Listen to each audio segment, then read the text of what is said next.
Hello. I'm Mili Fay, and in this series, I'm going to share with you everything I know about storyboarding. You can decide if you find the series useful. First, I have to give credit where credit is due. I learned everything I know about storyboarding from my years spent at Sheridan College, life experience and independent study, and more recently from schoolism classes.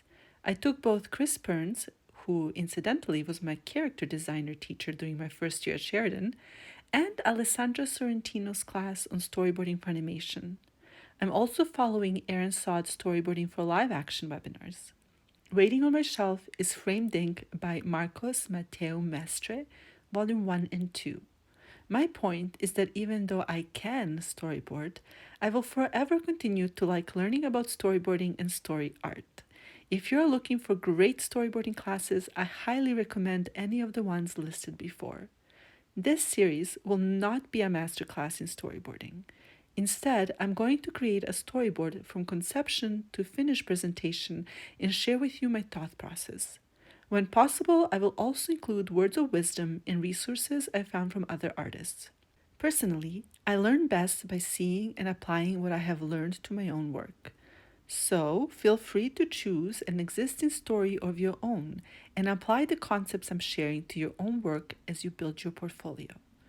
Why an existing story rather than an original piece? Because to work as a story artist, you will have to work on someone else's stories using someone else's characters and location designs. Storyboarding as a job is teamwork, and you as a story artist are just a tiny cog in the machine that produces the finished film. You may be an important, irreplaceable cog, but you are still just that tiny cog.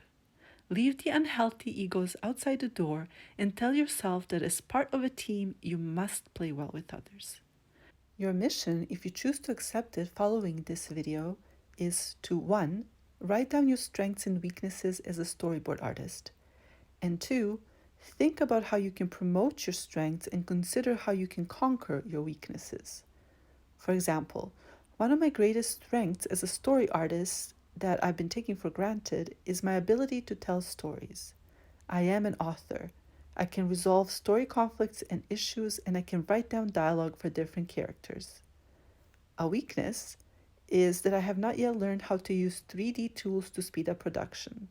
For example, instead of drawing a car for every panel, it would be so much easier to just use a 3D model of a car. No?